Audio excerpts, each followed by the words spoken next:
Hello guys, welcome back to Trio Quack Quack Podcast. Another week with Uncle ini, Uncle Sylvester, Uncle Kevin sama Uncle Jonathan. Kata kata orang-orang di komen kita kayak tongkrongan om-om ngobrolin kripto, bapak-bapak. Oke, Ya saya ada baca tuh bener sih. iya kan? Iya. Kayak bapak-bapak di kedai kopi lagi ngobrolin kripto.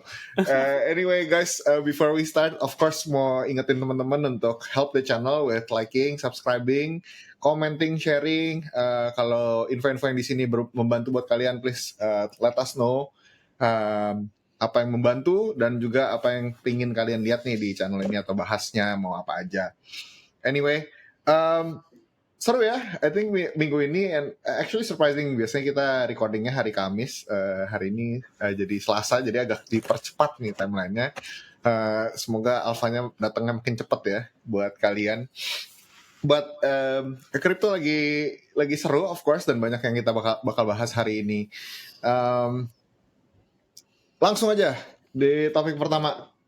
Ko Kevin mau langsung nanya nih, boleh gak sih di-update ada beberapa macro news or headline news yang worthy untuk dibahas ya di selama seminggu ini. Boleh gak sih di-update kita ada headline news apa aja so far seminggu ini, dan what do you see in the charts juga?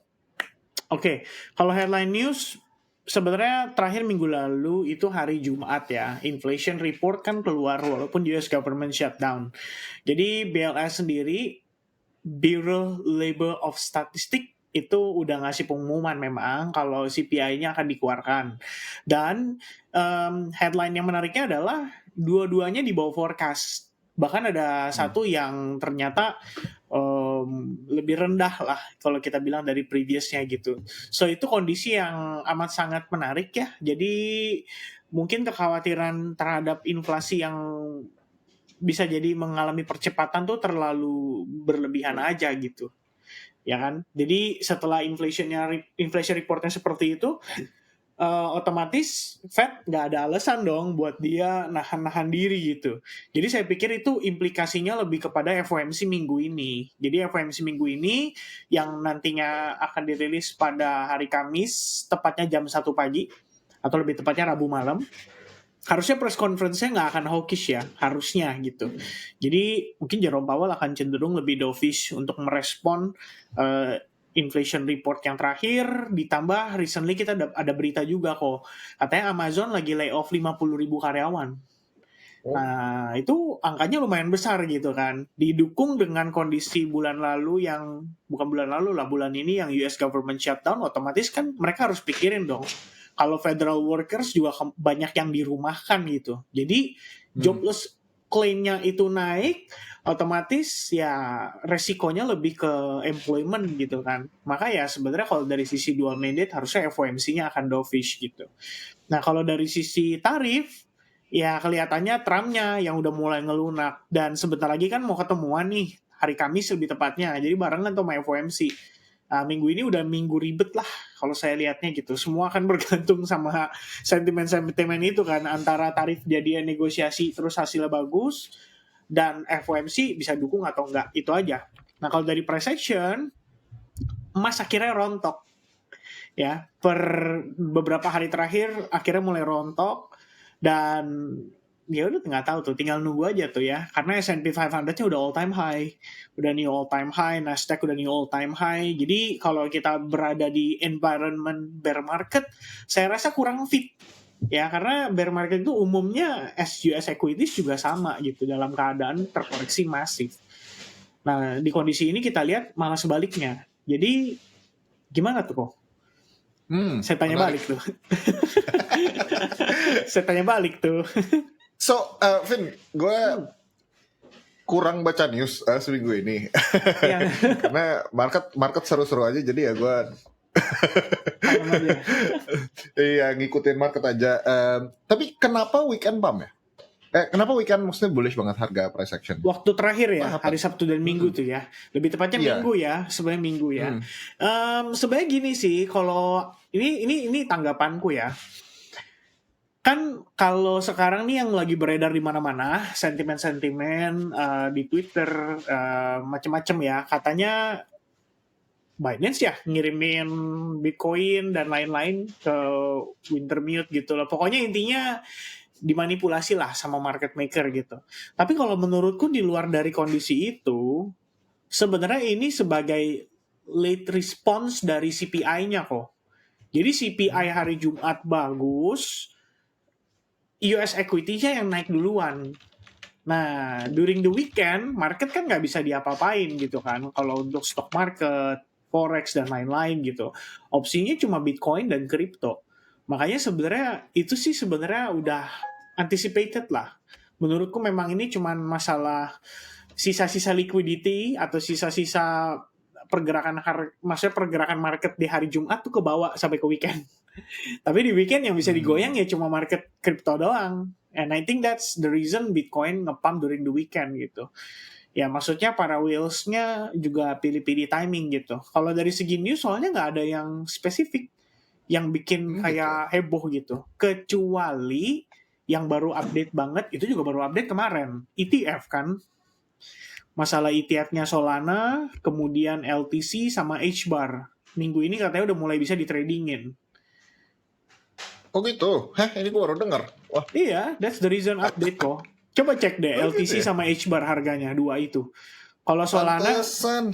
Oke. ya kalau Solana kan agak Breaking news. agak agak melempem nih ya. Solana agak melempem. Itu kayaknya gara-gara takut si Grayscale deh. Grayscale mau konversi lagi tuh jadi ETF. Dia punya Grayscale Trust tuh. Oh. Jadi Solana Iya. doang tuh yang ketinggalan gak gerak. Tapi LTC sama HBAR dua-duanya ngepam. Baru tadi sesi Asia apa London gitu. Nah, jadi ETF-nya Pantesan. udah ada approval, artinya kan ya mungkin ini lagi-lagi membangkitkan nafsu ya untuk altcoin season kembali lagi. Ya walaupun Indian altcoin-nya yang terpilih juga sih, paling yang ada performance cukup baik gitu aja sih. Iya. Iya, But jadi ini mm, yang menarik tuh kayak, ya kan belum, kayak 3 podcast yang lalu tuh 2 podcast yang lalu yang gue kayak, oh labil banget gitu kan. Yang kayak, ya ini sebenarnya bullish sama bearish gitu kan. Kayak ini udah 4 year cycle, price action-nya jelek. Sekarang minggu ini langsung kayak, seger nih. Kayak gampang ya moodnya swing. But what are you seeing ini sebenarnya lebih ke quote unquote bull trap, sebenarnya masih ranging aja atau sebenarnya udah significantly breakout? Boleh gak mungkin share screen kali, Vin, untuk lihat price action Bitcoin sendiri? nggak boleh aku. Aduh, pelit lagi dia. Ya. Ayo kita share ya. Nah ini ya, jadi kalau Bitcoin-nya sendiri, sebetulnya ini totally lagging, totally consolidating ya. Dan sebenarnya kalau misalnya kita mau lihat data kondisi kayak gini, ini kalau aku korelasiin ya kok, kondisinya tuh mirip banget sama Oktober tahun lalu sebetulnya. Jadi kalau Oktober tahun lalu, ini kan awal Oktober nih ya, September nih masuk Oktober, itu koreksi dulu kan, selama 10 hari pertama, drop by 10%. And then dia rally for the rest of the month. Jadi sampai dengan tanggal 30 Oktober baru ada rally gitu. Technicalnya, jadi kalau kita lihat, minggu pertama dia koreksi, minggu kedua dia transisi, minggu ketiga dia konsolidasi, minggu keempat baru dia rally. Gitu kan. Nah, sebenarnya kalau kita lihat kondisi sekarang, apakah demikian mirip dengan pada saat waktu itu? Sebetulnya mirip iya, tapi ada kondisi yang harus kita perhatikan. Karena di tengah itu ada pergerakan yang sangat-sangat wild, ya wildnya itu kan gara-gara berita ya. Tapi mirip gitu, dalam artian ya kita dibawa koreksi dulu, kemudian masuk ke fase konsolidasinya, dan pelan-pelan sebenarnya lagi ongoing transisi gitu. Kalau lihat di candle monthly-nya, kita tuh jadi jarum, atas bawah tuh jadi jarum tuh. Nggak kelihatan, nggak jelas ya. Jadi dia kayak sweep ke bawah, sweep ke atas ya. Jangan-jangan bulan Oktober ini game plan-nya cuma buat ngabisin leverage trader dulu gitu. Jadi orang dibikin frustasi dengan kondisinya, barulah kemudian nanti ada aktivitas sama seperti tahun lalu, tepatnya pada bulan November. Kira-kira apa tuh triggernya? Katalisnya apa tuh kira-kira? Ya kalau saya ditanya kayak gitu, menurutku sih katalisnya adalah masalah tarif. Ya ini nggak jauh beda lah sama kayak waktu Liberation Day nih, ya kan? Tanggal 2 April Liberation Day, makanya market turun. Tapi setelah tanggal 7 Trump kasih pengumuman kan, kata dia, "Woi, gua tahan 90 hari, baru ngepam tuh harganya." Ya kira-kira gitu. Jadi ibaratnya apa? Trump pakai kartu reverse nih kok. Tahu ya? Nih, Uno reverse tuh. Lalu dia gitu. Ya sama di Trump diputer gitu kan. Jadi boom, abis itu mana tahu urusan tarif beres baru dia ada kenaikan di bulan berikutnya. Dan apakah make sense? Ya so far sih masih make sense ya, dengan kondisi katalisnya, fundamentalnya, sentimennya, semuanya masih mendukung gitu. Well, I don't know ya, maybe kalau ada counter argumen dari teman-teman gitu. Jadi kalau dari price action wise di bulan Oktober aku lihatnya kayak gitu. Kabar baiknya yang menurutku jadi lebih menarik itu sebenarnya adalah kita tuh di bulan ini, kalau misalkan teori trading ya kok ya, maksudnya bukan teori trading sih, teori kita ngomongin liquidity. Jadi yang dilihat tuh begini biasanya. Kalau kita perhatikan, kan proses yang pertama terjadi itu adalah sweep liquidity dari atas, ya kan? Jadi short, leverage, semua nih yang pada hajar di sini itu dihabisin dulu tuh. Kena likuidasi banyak, baru kemudian harganya turun. Nah saat turun yang kena likuidasi kan longnya. Guess what? Long yang kena liquidate itu sekaligus nge-sweep low sampai di bulan Juli. Jadi low di bulan Juli itu dihabisin. Habis itu balik dia ke tengah. Nah artinya tuh, kalau kita berlogika seperti itu, artinya di sini posisinya kalau ditanya between bull versus bear, which one yang mendominasi marketnya saat ini? Ya jawabannya ya itu, ketika buyers masuk dari sini, dorong harga balik naik ke atas. Ya itu menurutku satu hal yang harusnya menjadi signal positif ya untuk apa yang akan berpotensi terjadi di periode berikutnya gitu. Dan ini pada candle bulanan. Jadi kalau kita analisis kayak gini, saya pasti bawanya ke candle bulanan karena ini benar-benar tanggal 28 kan. Iya. Iya. I see. Wah seru deh bahasanya kok. Kalau tanya saya risetnya banyak jadi bakal banyak Jadi banget. Kevin gitu. berapa persen bullish? Apa masih 50-50? Sebenarnya bukan 50-50. Aku sih lumayan confident dengan bullish. I think about 50% lah kalau kayak gini ceritanya ya. Apa yang jadi dalam artian we're getting a setup untuk break all time high, itu maksud lu bullish? Betul. Oke. Jadi lu udah lebih cenderung 70% ke arah Bitcoin akan break all time high soon gitu. Betul. Wish. Jawabnya simple ya. Kali ini jawabnya pelan-pelan aja. Kok Sylvester? Ayo. Gimana kok bear champion kita?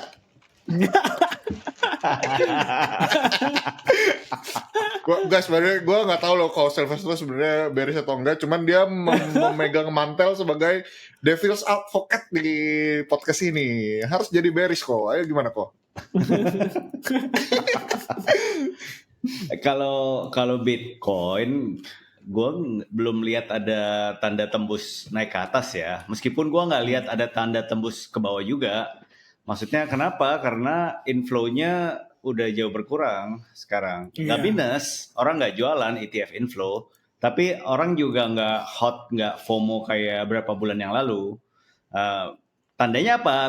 Pertandanya apa? So, orang-orang di tengah kondisi sekarang, kondisi yang orang takut inflasi tinggi, mata uang terdevaluasi. Jadi diluted gitu. Orang belum beli Bitcoin. Kita ngomong orang itu maksudnya level institusi ke retail bawah ya. Jadi untuk narasi dilution mata uang, inflasi, kali ini Bitcoin belum kena. Artinya belum sampai action, orang sampai borong Bitcoin pengen beli. Gitu. Kalau Ethereum gimana? Ethereum gue masih abu-abu. Gue masih nggak tahu, guys. Gimana ini yang gue masih gelap. Tapi kalau altcoin, menurut gue yang terjadi belakangan ini purely market mechanics. Market mechanics apa? Maksudnya market mechanics, harga kemarin udah turun ke bawah, orang udah banyak dipaksa likuidasi, ya market maker udah dapat banyak barang murah, beli di bawah yang weak itu, sekarang waktunya mereka jualan lah, gitu kan, udah beli di bawah, sekarang waktunya naikin jualan. Kalau dari secara teknikal pun kelihatan masih sekarang naik pun masih rata-rata di bawah moving average 70 untuk apalagi untuk daily untuk 8 jam gitu ya. So gue masih belum lihat ini bakal jadi spring of out season atau apa ya. Itu. Kalau gold lain lagi nih ceritanya. Tadi kan gold itu dia turun kan. Tapi gold ini drivernya narasinya jauh beda. Drivernya narasinya gold ini negara, khususnya China. Ya. China mau rewrite how people use currency. Jadi narasi gold naik masih akan terus naik. Berlanjut. Jadi ini cuman koreksi sesaat masih naik. Thesis gue masih sama. Gitu. Jadi kalau turun gini ya waktunya aing beli. Kenapa? Karena narasinya udah lumayan jelas. Yang main di belakang lumayan jelas dan nggak akan ganti dalam waktu dekat. Bukannya gue tergila-gila sama gold ya. Kalau China juga, kenapa? Boleh jelasin nggak tapi maksudnya narasi yang lu pahamin ini gimana sih? Apa yang mau dibawa? Narasi China tuh sekarang pengen coba mulai perlahan-perlahan gantikan US dollar sebagai mata uang. Jadi caranya gimana yang mereka lakukan sekarang? Mereka buat satu gold reserve, artinya gudang emas fisik di China.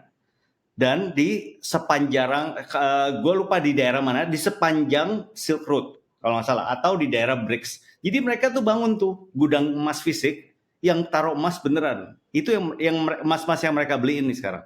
Gunanya apa gudang emas fisik itu? Gudang emas fisik itu gunanya untuk anggota BRICS. Kalau lu pakai mata uang yuan buat transaksi dan lu pengen tukerin mata uang yuan lu ke dalam gold, lu bisa tukerin ke gold fisik di gudang emas itu. So udah gayanya udah beda ya. Kalau US dollar tuh orang harus percaya aja. Udah dipotong hubungan antara peg antara US dollar sama emas tuh udah dipotong dulu tahun 1970 kan. Lu nggak bisa tukar redeem yuan sama US dollar sama gold lu kan. Kalau China mau bikin beda, oke. Gue mau pastiin kepercayaan ke yuan gue tinggi. Ya caranya itu gue bikin gudang emas fisik, gue kumpulin gudang. Nah, lu pakai aja yuan gue negara BRICS kalau lu mau trading. Sesama kan transaksi. Tapi kalau lu nggak yakin sama yuan gua, lu tuker aja yuan gua sama emas fisik. Itu caranya dia. Itu yang bikin narasi utama salah satu gamenya China untuk ambil dominasi di currency. Makanya kenapa? Jadi China lagi putar balik waktu dan dia justru nge-reverse si Nixon. Maksudnya dia justru malah nge-pack yuannya ke gold malah sekarang. Kayak gold standar lagi. Bukan nge-pack in terms of yuan, kalau gold naik yuan harus naik, bukan itu. Tapi in terms of akan ada jaminan pasti dari pemerintah lu bisa redeem yuan lu ke gold. Itu maksudnya. Really? Oh, interesting. Tapi ini nambahkan aja ya kok. Yang aku maksud tadi gold itu ya memang koreksi doang sih. Kita nggak bilang dia benar-benar jadi bearish ya. Takutnya disalahartikan nih sama teman-teman viewers gitu. Karena ya gold itu tetaplah yang terbaik. Tapi guys, mau nanya dong, terutama ke Sylvester mungkin. Kenapa kalau XAU di chart turun, di Antam tuh kayak lagging banget turunnya? Tapi kalau naik dia sensitif. Jadi biasanya komoditi itu ada, kalau dari segi produsen besar ya, dari segi global pemain, itu ada cara main utamanya kalau lu mau dominasi. Caranya, lu buat market khusus untuk tentuin harga. Jadi makanya kalau oil kan ada dua kan, WTI sama Brent gitu. Itu kenapa? Karena ada dua negara, dua pasar yang coba ngatur harga berapa sih. Kenapa? Biasanya yang bikin pasar siapa? Yang bikin pasar tuh negara yang produsennya banyak. Jadi gue bikin banyak minyak, ya gue yang banyak jual beli kan, gue yang ngatur harga dong, maunya gitu kan. Nah balik lagi ke Antam, kenapa? Nah Antam tuh pakai harga Antam sendiri. Jadi bisa dibilang pasarnya secluded ke dalam, dia nggak keluar. So dia bisa atur aja. Makanya kenapa biasa dia atur pajak tinggi banget, jual beli apa semua itu kan atur semaunya dia aja. Itu alasan so simpelnya begitu gitu. Yeah. Sama ini kok. I see. Sebenarnya tergantung nilai USD kita juga sih, USD terhadap rupiah. Jadi ada cara hitungnya. Sekarang nih troy ounce Koko bagi 31,1 itu dapat hitungan per gram, baru dikaliin dengan kurs rupiah kita saat ini terhadap dolar. Nah, dapatnya segitu angkanya. Jadi memang kalau misalkan oke lah misalnya dolarnya tuh XAU-nya turun nih, value-nya terhadap dolar. Tapi kalau kita misalkan dari sisi kitanya nih, dolarnya kita lagi terhadap rupiah lagi melemah, ya otomatis tetap dong kita istilahnya lebih mahal gitu. Ya kayak gitulah kira-kira. I see. Tapi gue nggak, menurut setahu gue harga emas Antam sama yang XAU tuh nggak linear loh. Bener kata Jono, emas Antam tuh mau-maunya dia gitu. Dan sekarang karena lagi scarcity dan nggak bisa beli barang di toko Antam, secondary market juga di markup banget, kan? Dari minggu lalu kok, yang ada jual 3 kita juta ngobrolin itu. 3,5 itu kan? Iya. Dan itu real loh, dan liquid loh. Beneran banyak yang transaksi di harga segitu dan beli dan jual. Terus sekarang kecewa. Iya. Tapi harganya sticky gitu kayak bakal turun loh. Terus kayak dicek kan, udah turun nih. Terus kalau dicek harganya, udah turun belum? Belum. Masih segitu-segitu aja gitu. Kayak ada ngobrol sama orang yang pegang barang gitu. Kayak, jual kayaknya bakal turun gitu kan. Kasih tahu 9 minggu berturut-turut. Ntar minggu 10 pasti turun. Antam nggak turun gitu. Kayak beda ya price actionnya gitu. Emas udah kayak Bitcoin sekarang ya. Jadi orang beli buat cari untung gitu kan. Buat spekulasi beli naik turun. OTC gitu kan pakai WhatsApp gitu. Dicek harganya berapa harga hari ini gitu di broadcast gitu. OTC. Ya tapi ya lucu lah. Lu main emas fisik maksudnya? Itu pengalaman lu? Enggak. Ada yang kenal yang main. Terus gue kayak tanya-tanya terus kasih opini. Lu tuker emas sama kartu Pokemon ya? Enggak. Tapi Vin boleh gak? Ya. Kalau mau beli XAU di berapa? Oh, gold ya. Berarti gold trading ya. Bentar ya. Kemarin juga banyak yang nanya tuh katanya kok XAUT ya harusnya. Iya, gue baru bilang kayak kalau di kripto kan kita bisa beli XAUT ya gitu. Kalau PEXJIR ada ngeri di wikutnya kayak nggak jelas gitu. Kalau XAU itu kan kondisinya sekarang begini nih, ya dia koreksi gitu ya. Sebenarnya banyak lah patokan-patokan yang bisa kita pakai gitu. Apakah dengan exponential moving average gitu? Karena kalau teman-teman lihat dari beberapa waktu lalu, kita tuh udah dalam keadaan trending yang amazing gitu ya. Ini saya pakai exponential moving average ada 3, periodenya 21, 34, sama 55. Ini angkanya dari Fibonacci, jadi 21 tambah 34 tuh sama dengan 55. Ya, dan seterusnya, gitulah.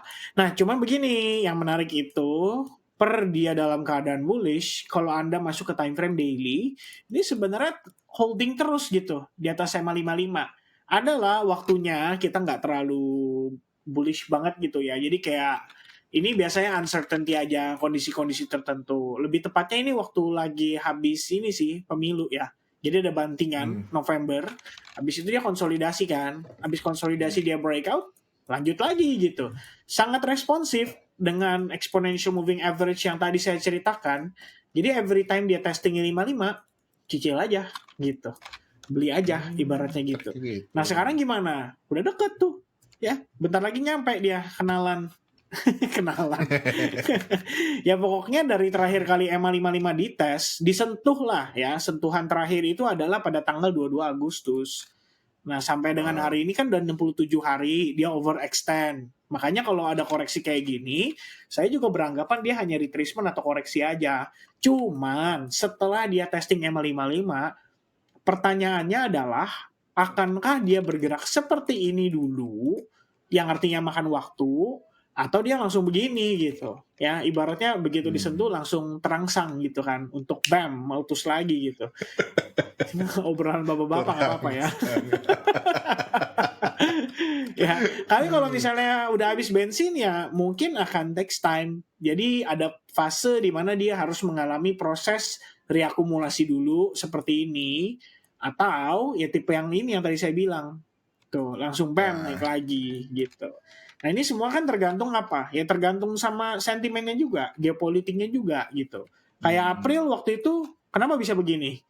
Kenapa? Ayo, masih inget ya? April Trump, Bukan, tarif, war. bukan. Masalah ini April kan Liberation Day nih tanggal 2 ya kan, tanggal 7 nih. Ya tarif kan? Ya benar, tarif. Maksudnya kalau pada saat itu setelah tarif pos ya, sebenarnya harusnya kan dia malah cenderung turun tuh. Ya kan, kalau setelah tarif pos. Tapi malah naik ibaratnya kan.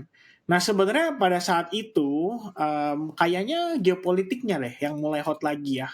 Udah mulai memanas yang antara Iran Israel, baru kemudian puncaknya kan di sini. Ya, I see. tapi lucu sih, sebenarnya kadang-kadang saya bingung gitu ya. Dalam artian waktu lagi di build up, iya dia bisa bullish gitu. Pada saat lagi memuncak dia flat aja tuh nggak gerak. Breakoutnya Agustus. Iya. Ya Price kayak in, gitu price lah. in ya. I Ya, see. jadi Oke. kalau ditanya di harga berapa, teman-teman aktifasiin aja exponential moving average di chart kalian masing-masing. Abis itu dilihat aja kalau harga testing ke level tersebut, udah tinggal antisipasi atau persiapan gitu. Paling enak kalau misalnya mau pastiin kayak success rate-nya tinggi, cobalah sampai minimal ada candle confirmation, nunjukin di time frame daily kalau emang dia ada reaksi gitu. Gitu aja sih. Lu tapi punya prediksi gak kalau in terms of BTC XAU-nya bakal, kan kalau anggapannya misalnya nih si Ya. XAU-nya rally lagi gitu, Oke. nggak ranging nih, berarti nanti kalah lagi nih Bitcoin sama Gold, lower low gitu. Sebenarnya kalau misalkan kita ngelihat kondisi itu, berarti kita harus cek dari sisi chart Bitcoin terhadap XAU-nya lagi ya. Jadi kita lihat lagi dulu di sini chartnya BTC. Karena buat Bitcoiners ya, mereka udah bilang ini udah critical level. Kalau sampai breakdown lagi dia katanya udah rip Bitcoin katanya gitu. Oke, Oh masih ada range ya? Kalau di T-nya Iya. Kevin masih ada. Betul. Lu yang bener lu Jo. Coba Serius, tanya gua- Angga. Gue yakin Angga gak worried. Wah lu sih Iya. bener lu.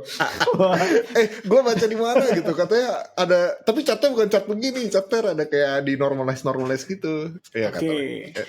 Sebenarnya ini kalau kita lihat kan dari segi technical, ini kan udah lama ya. Terakhir itu kan dari 2021 lah, 2020, 2021 gitu. Ya sampai tahun ini sih total udah sekitar 5 tahunan ya pergerakannya, dan dia tetap respecting the trend gitu kan.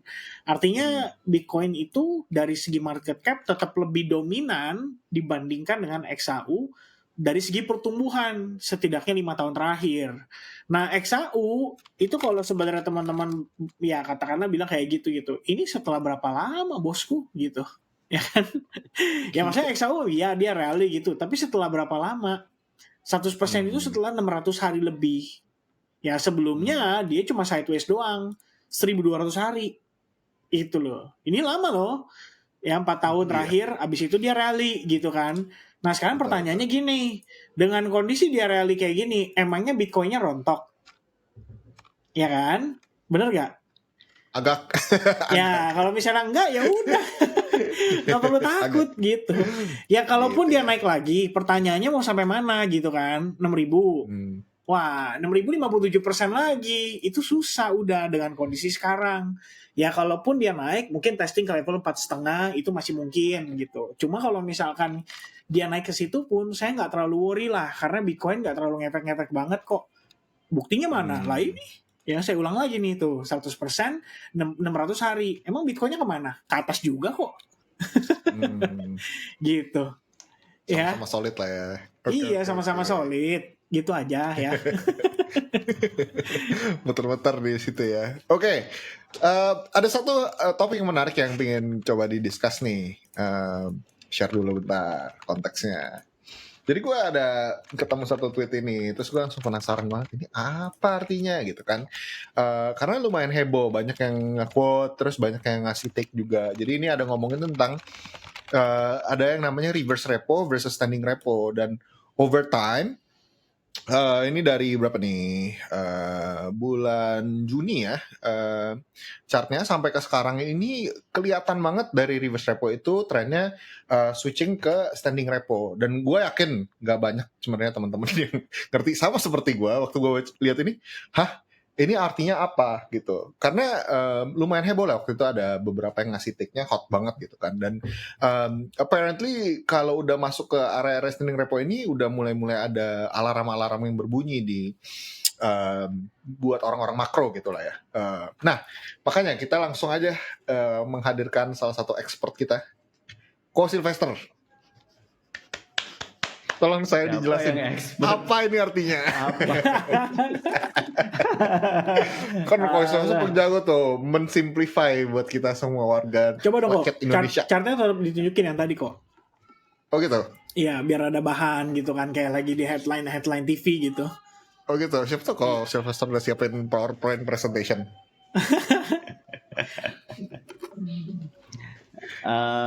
Ya, gua jelasin dasarnya aja ya. Jadi ada reverse repo sama standing repo. Standing repo kita ganti aja biar lebih sederhana, namanya repo. Gitu. Itu repo sederhana, repo versus reverse repo. Repo itu apa? Dua-duanya ini fasilitas yang dibuat oleh Bank Sentral Amerika, the Fed. Ya. Di bank sentral lain ada nggak? Di Indo ada nggak? Semua bank sentral ada. Gitu ya. Nah, gunanya apa? Tujuannya ini apa?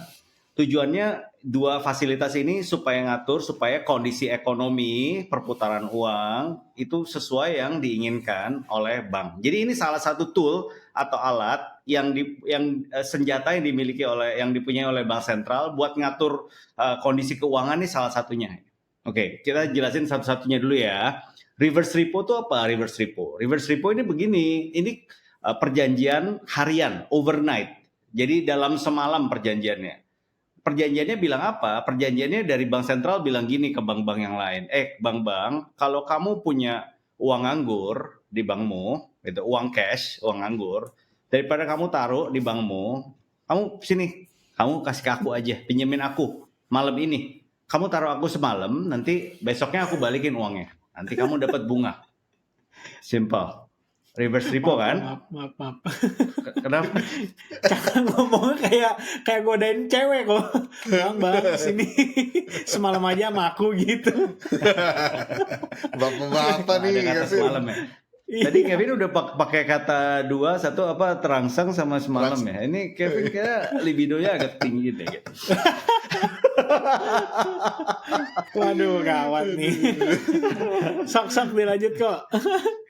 Kita nggak tahu apa yang ada di depan layar Kevin. Kevin ini lagi lihat apa, kita nggak tahu.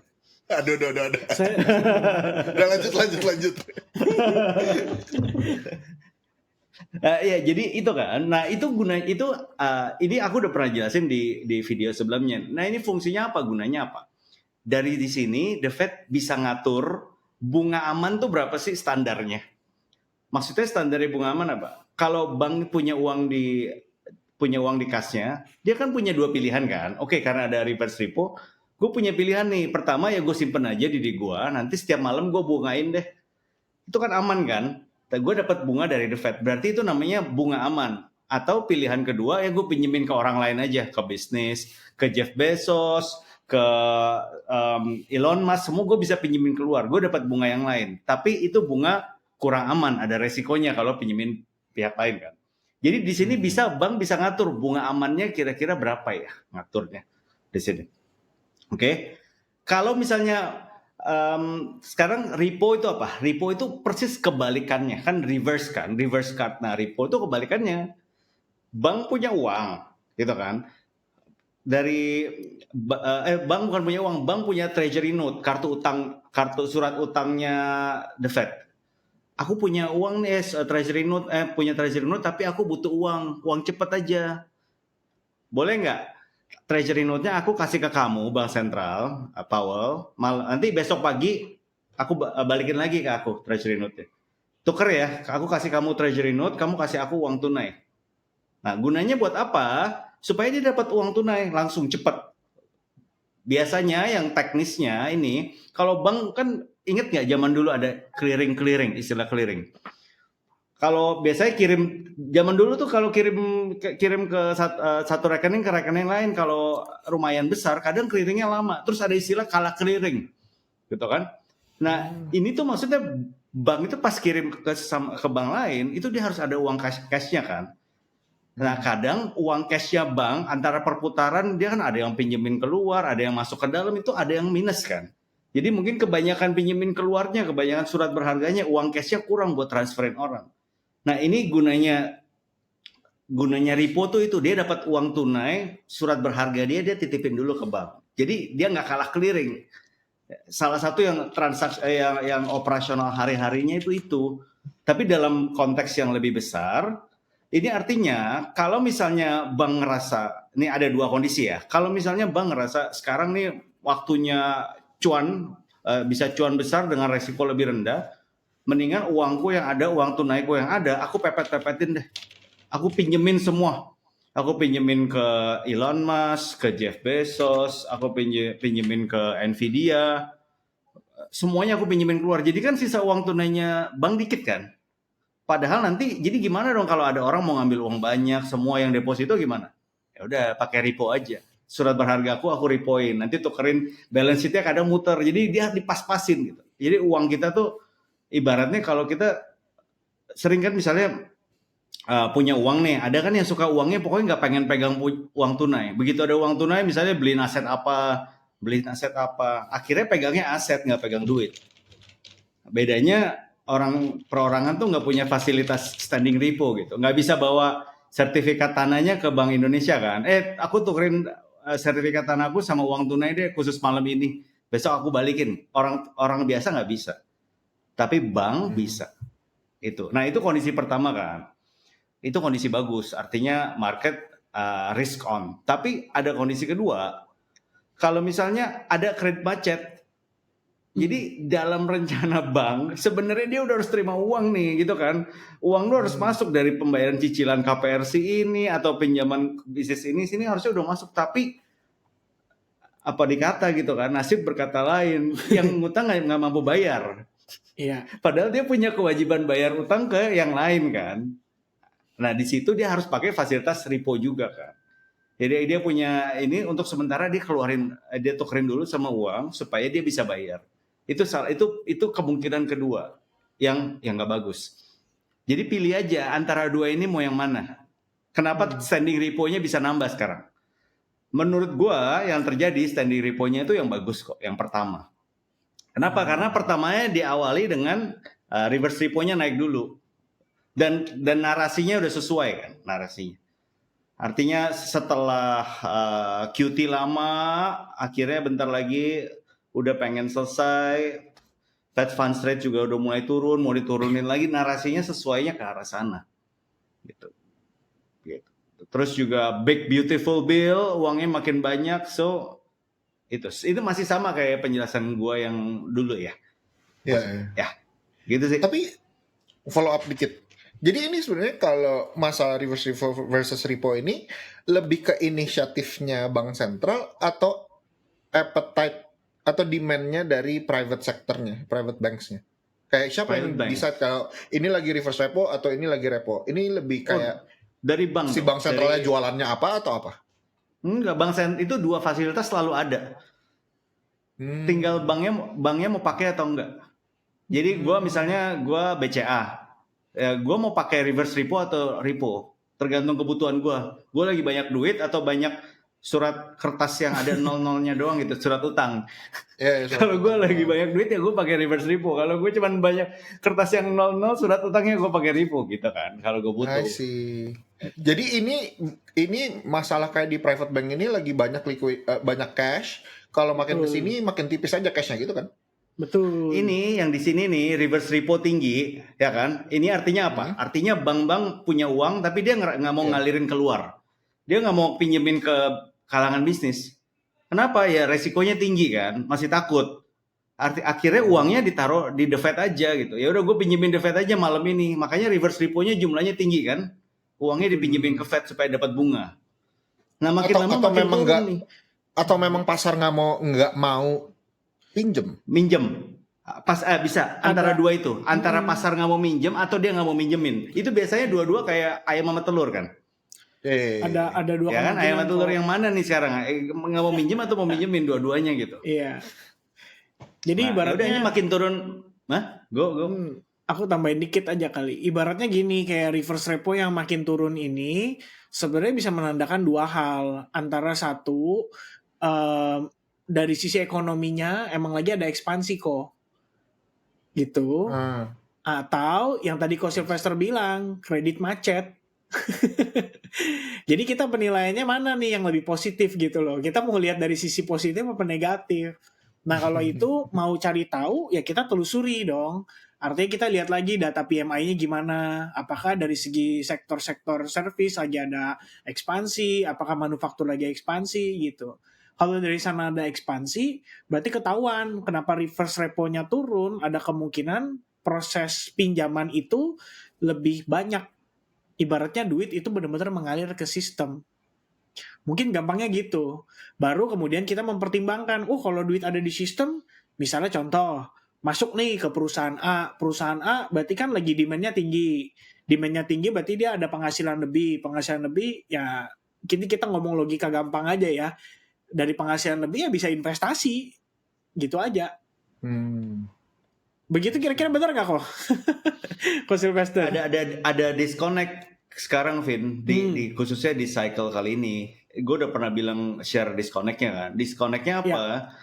Cycle kali ini uang makin banyak ke market, tidak berjalan lurus dengan uang makin banyak ke pengusaha, rakyat, ke bawah. Tidak berjalan lurus dengan employment, orang dapat karyawan makin banyak. Makanya itu kenapa tadi yang Kevin atau Jono bilang kan, Amazon baru lay off 50.000 orang kan. Iya. Padahal bisnisnya tambah gede, tambah bagus. Dia barusan wedding mewah kan di pulau gitu. Barusan keren kan. Bisnisnya tambah gede loh, nggak menciut, nggak ada market leader e-commerce baru yang ngalahin dia, bukan. It's just that dia ganti bisnis model dari human resource-nya banyakan manusia, dia mulai beralih ke human resource banyakan AI, banyakan robot. Jadi uangnya tuh ngasuknya bukan ke employment. Ini tantangan yang gue sempat bilang yang dihadapin oleh Jerome Powell. Gimana nih senjata gue kok dipotong di tengah, gitu kan? Bingung. Senjata gue kasih liquidity ke tengah, tapi dipotong sama AI, ini kelewatan nih ChatGPT, gitu kan? Sam Altman kelewatan gara-gara dia senjata gue nggak nyampe ke bawah, gitu. Ya itu ya go. I see. Jadi kalau menurut kalian ini bukan this is not something yang kayak terlalu emergency yang kayak udah gawat darurat, karena ada beberapa take yang lebih kayak ya coba ya gue share. Ini kenapa gue bisa nyambung ke sana. Ini sebenarnya AI kan. AI tapi di follow sama banyak makroekonomis karena mereka kayak suka banget I guess takes-nya gitu. Salah satunya si Raoul Pal gitu kan. Raoul Pal kan jagonya memang makro nih. So basically kalau mau nge-recap yang ini panjang banget ya. Cuman basically di sini dia ngomongin tentang ini ya dia nge-quoted si Zero Hedge tadi yang TikTok gitu kan. Tapi basically dia bilang ini tuh sinyal-sinyal intinya liquidity yang tadinya diguyur ke pasar di pas lagi COVID, selama itu kan dia naik terus kan balance sheet-nya itu melambung tinggi gitu kan, liquidity banjir. Nah setelah itu kan ada QT kan mau nurunin lagi liquidity-nya kan. Basically caranya gimana, kalau mereka ada surat utang ya mereka bayar, mereka nggak refinance lagi ya mereka bayarin aja terus, jadi mereka kurangin terus kan. Dan salah satunya reverse repo ini juga dipakai kan, jadi dia ngasih bunga. Nah to the point dimana ini katanya sinyal bahwa dia punya balance sheet itu udah tight banget, liquidity yang di Fed itu udah nggak banyak, jadi dia udah nggak bisa lagi nih, dia udah butuh untuk ngeprint money lagi. Basically ini udah momennya dimana dia udah bottom, gua udah nggak bisa lagi sustain, gua harus print money lagi. So that's kind of the take away yang gua dapat dari si tweet ini gitu kan. Dan tapi at the same time kita tahu kalau if the Fed stops QT, inflation expectations akan reignite. If it continues, funding markets akan fracture. If it pivots, credibility dies. So kayak mereka kayaknya take-nya dia adalah, wah Fed ini udah ada di in between dua tembok yang dia udah nggak bisa escape nih. Tapi kayaknya dua-duanya itu salah gitu, kayak wrong sama wrong gitu. Dia udah nggak bisa gitu kok. Iya, maju mundur salah. Maju mundur salah. Iya gitu. Nah itu menurut kalian gimana? Vin atau Sylvester? Jadi ada satu pernyataan yang lumayan kontradiktif tadi Joe. Mereka butuh uang kan gitu. Uang tuh udah banyak sekarang. Udah berseliweran udah terlalu banyak gitu. Uang cuma di print karena dua hal sekarang. Ada yang butuh atau ada yang minta. Mereka yang butuh tuh maksudnya pemerintah butuh buat kegiatan dia, semuanya ngurangin defisit dia, dapat uang pajaknya kurang, padahal belanjanya maunya banyak, kayak kelewatan kan. Orang suka foya-foya tuh modelnya siapa? Pemerintah gitu. Uangnya cuma 500, mau belanjanya 2.000 gitu. Akhirnya 1.500-nya dari surat utang. Itu kan dari siapa tuh? Foya-foya. Dia ngajarin ya. Nah, ya itu kan pertama kan, dari ya artinya mereka butuh. Nah, yang kedua, dari industri yang minta kan. Industri minta artinya lihat marketnya mau ekspansi nih. Kayaknya negaranya bagus, banyak butuh banyak kredit keluarin banyak yang mau minta. Ya itu. Selain dua itu nothing. Uang yang beredar udah banyak sekarang. Uang yang beredar banyak, tapi Fed butuh print money karena liquidity-nya udah berkurang nggak? Enggak. Fed butuh print money karena ada yang butuh. Siapa yang butuh? The big beautiful bill yang minta itu kan. Kalau nggak buat apa dia? I see. They don't need to print money. Interesting. Oke. Jadi sebenarnya Kevin kalau gimana tanggapannya? sebenarnya lebih ke pertanyaan aja sih. Waktu Kojono ngelihat berita ini, Kojono mikirnya apa? Karena kalau letter luck dari yang take-nya dia ini, it means that the system's gonna break lah, intinya gitu kan. I think the system is not healthy, and it's gonna break. But the breaking means QE pasti, konklusinya adalah QE. Tapi QE-nya will not end beautifully gitu. It's an end of an era gitu kan. Kayak makanya dia bilang the countdown to the next paradigm shift has already begun. Kayak the game is breaking, and kita belum nggak tahu nih setelah QE yang ini bakal kayak gimana, how it's gonna roll out gitu. I think that's kind of yang gue baca dari sini gitu. Dor. Terus abis ditanya gimana penjelasannya, Vin? Gue juga mau. Iya, Vin, jelasin dong. Enggak. Gini. Maksudnya kan sebenarnya gini, itu kan tadi dari CAI, dia kan ngasih perspektif yang berbeda. Sebenarnya kan kalau kita ngomong secara keseluruhan, ini fractional banking system. Dan akhirnya emang kita udah tahu juga gitu kan, pada akhirnya uang kertas ini ya dicetak out of thin air gitu. Jadi memang suatu momen ya harusnya memang akan ada satu kehancuran besar ya terhadap si sistem tersebut gitu. Dan akhirnya ya kita akan pivot kemana? Jangan-jangan kembali ke caranya China tadi yang Sylvester ceritain. Ya kalau lu mau dianggap kredibel, kalau lu mau dianggap dipercaya, ya lu harus punya jaminan dong. Jaminannya berupa apa? Emas, misalnya kayak gitu. Nah, sekarang kondisinya jadi dengan yang kalau menurutku sih yang konteks yang dibahas tadi tuh itu sih kok.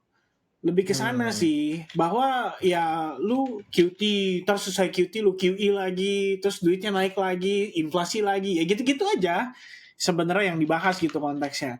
Nah kalau buat kita nih sebagai pelaku pasar, sebagai orang yang di market, ya saya cuma simpel aja penilaiannya. Bahwa reverse repo yang terlalu tinggi menandakan likuiditas itu tidak banyak di pasar atau di market. Dengan reverse repo yang semakin rendah, bahkan sekarang standing repo-nya udah mulai naik, ya itu menandakan market itu sudah mendapatkan manfaat liquidity-nya gitu. Jadi uang-uang itu sudah beredar dan sebetulnya udah tinggal siap untuk mendorong market bergerak ke arah yang lebih positif. Patokannya dari mana? Ya patokannya dari data yang kita pakai selama bertahun-tahun ke belakang. Jadi jadi kalau misalnya kita cek nih, tinggal pertanyaannya adalah kita mau korelasiin kemana gitu kan. Kayak misalnya contoh, pada saat lagi di era 2020-2021, itu reverse repo 0. ya otomatis standing repo kan yang pasti meningkat gitu. Karena apa? Karena the Fed-nya lagi QE kan, lagi cetak uang gitu. At that moment ada dua kondisi. Yang pertama itu adalah market crash dulu, baru kemudian recovery. Makanya yang timbul pertanyaannya itu yang kadang-kadang ditakutkan atau dikhawatirkan orang-orang adalah ketika kita ngeliat reverse repo-nya mendekati 0, pertanyaan yang timbul itu adalah apakah market mau crash gitu? Apakah jangan-jangan gara-gara kondisi ekonomi lagi morat-marit, makanya duit itu ngerti kan kok nggak ada cadangan. Nah, jadi kita tinggal melihatnya dari perspektif yang mana gitu. Apakah kita mau melihat dari perspektif itu, maka kita membayangkan bahwa jangan-jangan 2026 awal tahun resesi nih. Dar habis itu ya itulah kenapa duitnya ada di situ gitu kan. Atau malah berpikir sebaliknya, yang positif side-nya gitu. Positif side-nya emang duitnya di market sekarang gitu. Ya tapi menurutku terlepas dari yang tadi dibahas, memang kalau kita mengartikan reverse repo sendiri ada dua penilaiannya seperti itu. Yang aku tahu ya, ini sepanjang yang aku tahu yang aku pelajari selama ini gitu. Jadi kalau kita ngelihat duit di bank udah mulai kering, ya kita jadi timbul dong pertanyaan antara jangan-jangan kredit macet atau jangan-jangan emang permintaannya lagi banyak aja gitu. Ya kalau yang positifnya permintaan lagi banyak ya berarti bagus, ekspansi. Tapi kayak kata Ko Sylvester. Ada data point supporting yang bisa ngevalidate antara yang positif atau yang negatif nggak? Sebenarnya ada. Ada nih, gue tunjukin nih. Keren. Ini data supporting yang paling gampang dan semua orang tahu. Bitcoin. Apa ini? Hah? Bukan. Gue siap-siap di troll nih abis ini. Katanya gacha. Gacha. Aduh rugi bro gacha.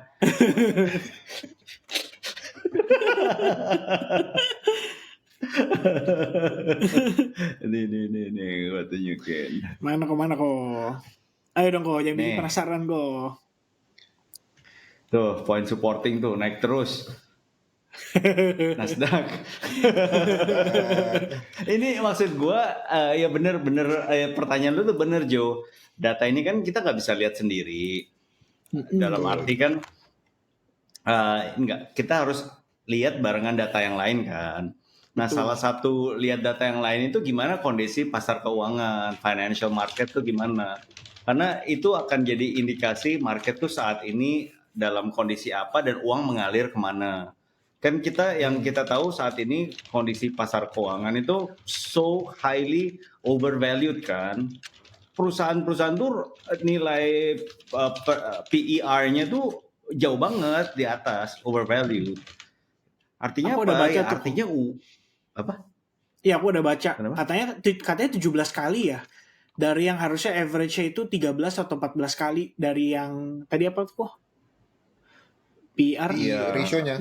PE ratio-nya. PR ratio. Price earning. Jadi kalau Jensen Huang ketawa itu bisa keluar uang $100 dari mulutnya gitu.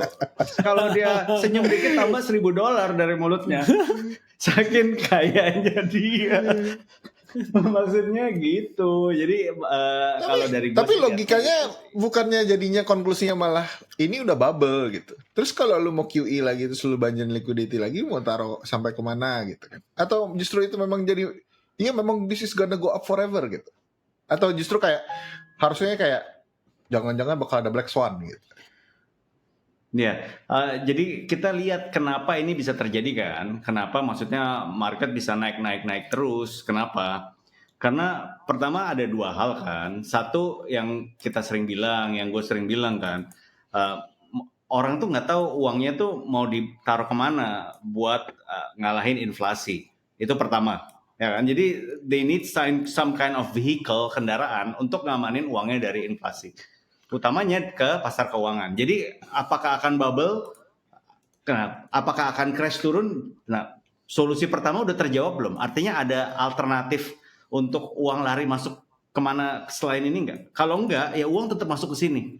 Meskipun crash gitu, uangnya tetap masuk ke sini lagi karena ini problem gitu. Inflasi gede, orang nggak tahu mau masukin kemana. Itu pertama. Dan yang kedua, ini salah satu gaya mainnya BlackRock dan kawan-kawan. BlackRock dan kawan-kawan itu pegang uang tunai iya, tapi aset mereka yang paling besar ya saham-saham perusahaan. Artinya valuasi mereka akan tetap terlihat tinggi, mereka akan jadi tetap perusahaan paling besar di dunia kalau saham-saham perusahaan itu harganya juga naik. Jadi it is in their best interest, dalam kepentingan mereka untuk harga-harga ini tetap naik. Artinya dijagain sama mereka, dijagain tetap dan dijagain naik lagi. Jadi bisa nggak jatuh? Ya bisa. Semua, even giants can fall, ya kan? Tapi ya most likely kan ya kemungkinannya jarang gitu. Gitu sih. Oke. Guys, kayaknya udah kelamaan ya kita bahas ini.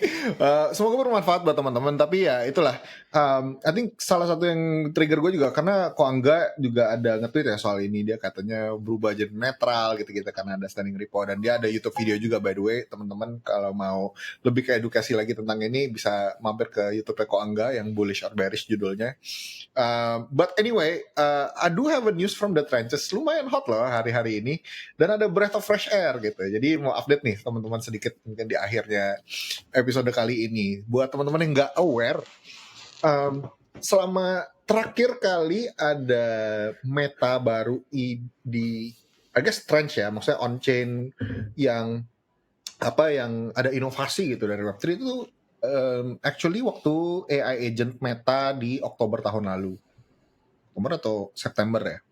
Dulu waktu zaman AI 16Z terus booming tuh semua orang ada AI agents. Rasanya kayak gimana? Kalau di Trench itu rasanya tuh kayak wah, Web3 actually innovate something.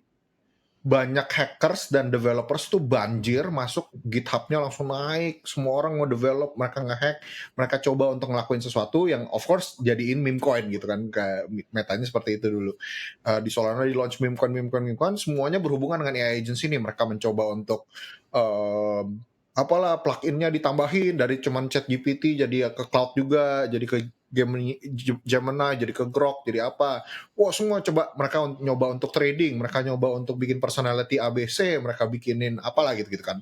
Wah, developer dan hype-nya tinggi banget, attention ke sana semua gitu. Jadi meta, itu kan jadi meta, sebuah meta yang bergulung.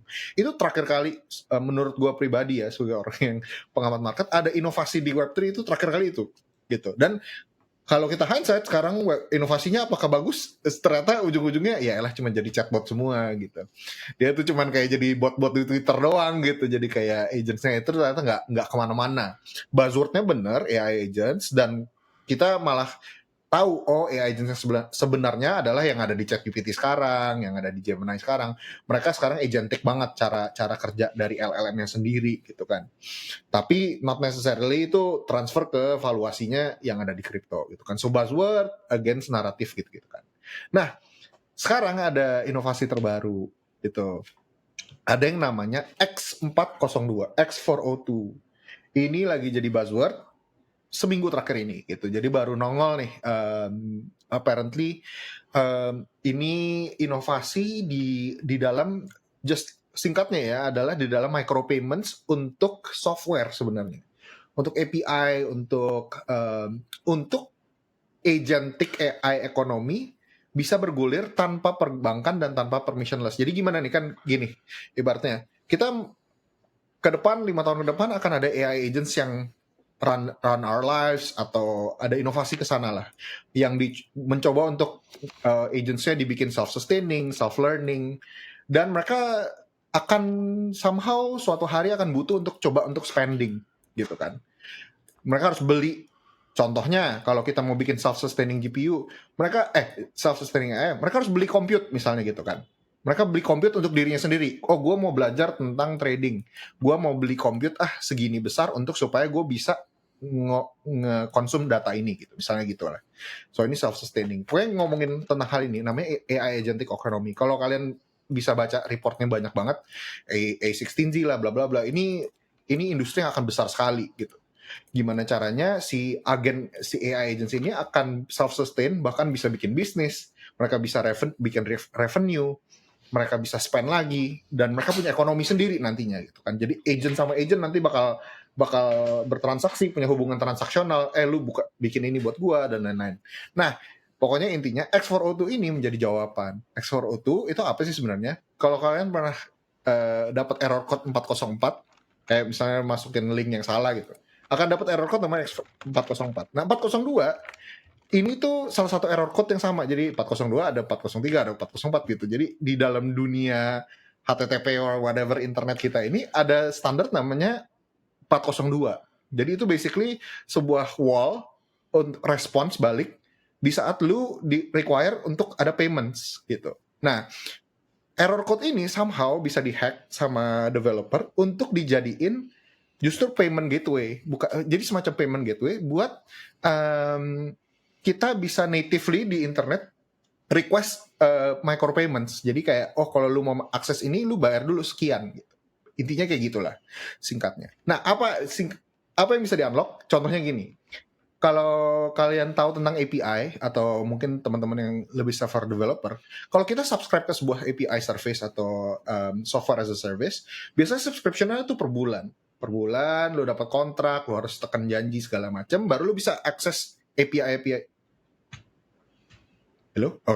Baru bisa akses API ini gitu kan. Dan biasanya langsung harus sebulan subscription-nya gitu kan, $1,000 per bulan atau apalah.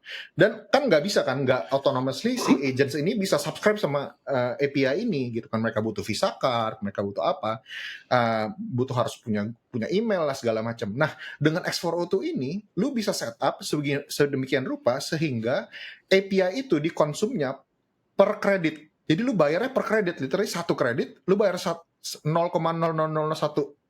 gitu. Nah ini X402.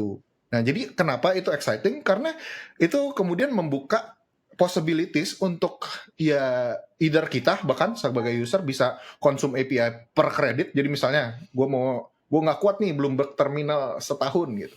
Someday kalau Bloomberg Terminal punya X402, lu bisa per artikel lu bayar gitu. Misalnya gitu kan. Okay. Atau per ya gitulah per ini. Jadi per GPU misalnya per compute per apa. Nah, itulah. Nah, di sini kemudian lagi banyak lah ya ceritanya seperti AI agents waktu itu mereka ngehack. Jadi intinya ada meta yang baru, apakah ini akan jadi buzzword atau enggak? Nanti kita tanya-tanya opininya Kevin sama Coach Professor atau tapi gue mau share aja nih buat teman-teman ya kan nyari alpha biasanya. Nanya okay. bentar. Hubungan yang X402 ini terus sisi blockchain-nya dari mananya Jo? Only possible through crypto. Karena nggak ada metode lain kan, pembayaran lain nggak bisa pakai Visa, nggak bisa pakai apa. Justru ini only possible with crypto. Jadi X402 waktu dia kena ping, lu harus bayar sekian untuk dapetin sekian API calls, itu dia settle-nya pakai crypto. Nah sekarang dia ini nggak merit sama satu blockchain. Karena ini protokolnya itu di level internet, lu bisa integrate kayak sekarang Solana udah support, Base udah support. Jadi masalahnya agentnya punya wallet atau enggak sekarang gitu. That's it. Terjawab nggak? Iya, tapi pertanyaan lanjutan gue, apa yang akan bikin menghalangi para payment provider yang lain yang di luar kripto untuk pakai X402 ini juga maksudnya? Kan maksud gue misalnya Visa kan atau yang lain gitu. PayPal bisa pakai X402 kan? Maksud gue. Justru itu bullshit. Ini kan protokol yang open source jadinya sekarang. Jadi X402 itu bukan produknya kita beli X402 DAO gitu, bukan produk. Dia itu protokol yang open source gitu. Ini open source bisa dipakai semua orang. Protokol yang dibuat dengan hak cipta IP atau enggak? That I'm not sure. Pretty sure this is an open source software yang semua orang boleh adapt dan nggak ada royalty-nya. Jadi ini not necessarily blockchain ya? Cuman bisa ada blockchain project yang buat on top of this 402 gitu? Betul. Sama seperti waktu dulu AI16Z itu juga open source kan. Open source software yang bisa di-contribute sama semua orang. Basically X402 ini sama persis kayak gitu. Dan ini dibikin sama timnya Coinbase. Jadi ada orang-orang tim intinya Coinbase yang bikin apa ya? Yang bikin Zora atau yang bikin apa gitu. Pokoknya adalah some developer yang lumayan terkenal di Base. Itu dia yang bikin protokol ini gitu. Dan ini di open source gitu. Dan sekarang lagi di bootstrap istilahnya, diadopsi banget lah sama Base, sama ekosistemnya Virtuals untuk bisa langsung diintegrate ke AI mereka gitu sih. Sekarang yang lagi hot seperti itu. Mantap. Oke. Go. Terus. Ya, so alfanya gimana? Kalau teman-teman mau liatin koin-koin apa yang masuk ke dalam kategori ini, udah ada nih di CoinGecko, CoinMarketCap. So bisa lah di browse. Cuman yang gue mau shout out ada beberapa. Ini kan di sort by market cap ya. Kalau Eigen gue nggak terlalu tahu kayak gimana. Ada satu nih PAI Network di Solana. Ini basically orang project-project atau software-software yang mau integrate PAI dengan sebuah SDK atau API yang simple, yang mereka nggak perlu rubah terlalu banyak, itu pakai PAI sekarang PAI. Jadi istilahnya udah plug and play X4O2 gitu. Kalau lu mau enable X4O2 di Bloomberg gitu misalnya, lu pakai code-nya si PAI gitu. Jadi ini sebuah platform. Banker itu AI agent di DeFi ya, DeFi yang udah bisa support X4O2. Ping ini salah satu yang kemarin paling hot. Ini adalah meme coin pre-sale pertama di X4O2. Ping namanya. Jadi ini sekarang lagi dip di Pingnya. Ini juga salah satu yang ada di watchlist gue. Ini lucu. Jadi ini bener-bener meme coin. Tapi dia waktu itu modelnya adalah lu bisa minting dengan X4O2. Jadi caranya adalah lu ke X4O2 scan, lu bisa burn USDC atau mint pokoknya lu kasih USDC, dia kasih balik pakai X4O2 ini kan, lu kasih USDC, dia kasih balik si ping tokennya. Jadi kayak minting, lu mint. Jadi sebenarnya functionality utamanya tadinya cuma bisa nge-mint doang.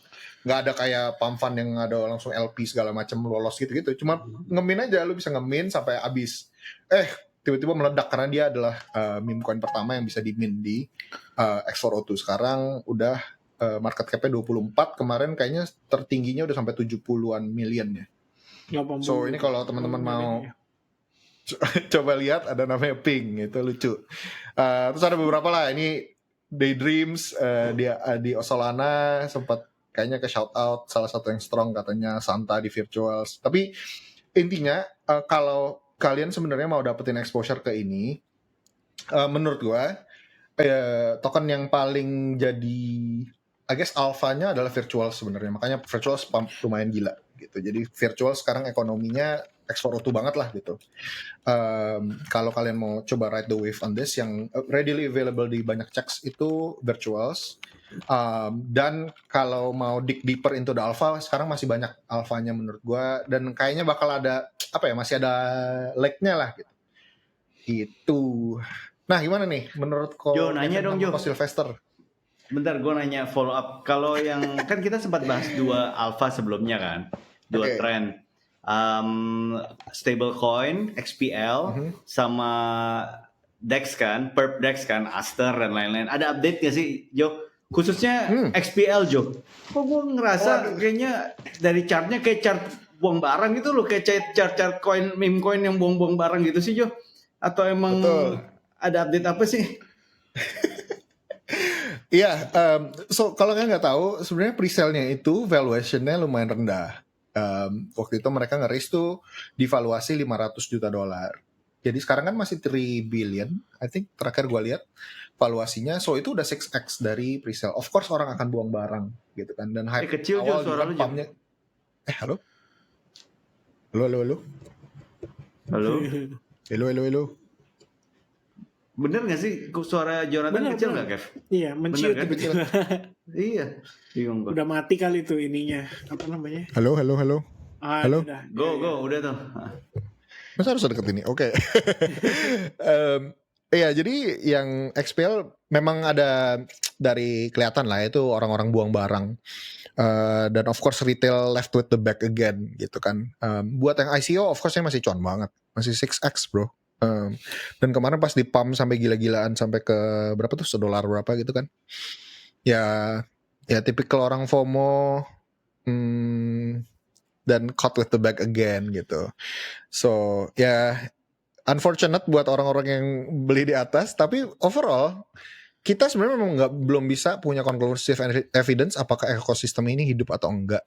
Tapi the narrative still stands kalau stablecoin tuh sebenarnya butuh blockchain yang very very low cost fee untuk move money very very rapidly, dan dia punya native token itu kan udah USDT sendiri gitu. Jadi I think itu sih selling pointnya. Kita will see lah. Tapi gue sebenarnya excited, gue pengen coba juga dia punya produk, core produknya dia adalah Plasma One namanya kan. Kayak crypto credit card gitu yang basically lu kalau pakai Plasma itu dapat native yieldnya langsung 10%, terus cashback untuk cardnya itu sampai 4% or something like that. Jadi kayak sebenarnya value propositionnya kalau beneran kayak gitu dan mereka bisa bikin sustainable, gokil sih gitu kan, bisa jadi use case baru gitu yang mungkin orang bakal adapt. Tapi belum keluar gitu produk, jadi kita nggak tahu. So sekarang katalisnya belum ada. Kalau untuk Perpdex, Hyperliquid, gue kemarin abis nge-shill Hyperliquid langsung nge-pump lagi ya. HIP3 udah live gitu, dan ini untuk lu bisa bikin market si HIP3 ini kan basically lu bisa keluarin market sendiri gitu. Jadi own a ticker atau own a liquidity pool lah basically, atau kayak lu kalau mau launching tokenized Tesla gitu di Hyperliquid, lu tuh harus nge-lock 500,000 hype kalau nggak salah. Itu gede banget gitu. Jadi itu supply shrink yang luar biasa, dan banyak orang nafsu untuk ngambil, untuk udah berspekulasi untuk bisa tap in ke liquidity yang ada di Hyperliquid ecosystem gitu. Jadi whether that's kayak mereka akan launching HIP3 launchpad, atau nanti HIP3-nya bakal bahkan diperjualbelikan lagi, stuff like that lah yang bisa possible di crypto. Jadi supply shrink ada, itu deflationary by nature ya HIP3 itu. Makanya orang-orang lumayan I think caught off guard dan mulai berasa kayaknya ini orang-orang ya supply shrinknya mulai berasa lah gitu dari HIP3 ini. So I'm quite bullish on that. Kalau Perpdex yang lain ya masih di farm, ada orang yang coba farm, tapi ya begitulah. Suka error loh sih. Kayak kemarin weeknya bisa sampai langit itu. Apa tadi ya, gue udah terus bisa dihapus, weeknya dihapus sama mereka. Lighter. Di Perpdex. Di lighter tadi koin apa ya? Dia weeknya tinggi banget. Virtuals atau apa ya? Apa Zcash atau apa gitu. Itu tinggi banget. Terus nggak berapa lama kemudian hilang weeknya. Gitulah masih. Itu nggak bisa di tradingin tuh. Itu jauh-jauh deh, kabur dari situ. Tapi weeknya ke atas sih, bukan ke bawah, lucu ya. Weeknya ke atas, banyak yang cuan. Aneh deh. Scam week. Ya begitu. Ya gitulah. Gue gak ngerti deh.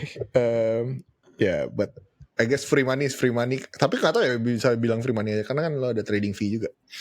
Gitu. So gimana menurut kau Silverstar, ini cuman another X402 ini cuman sebuah goreng-gorengan baru, atau menurut lo potensial nih setelah dengar pitch-nya gue?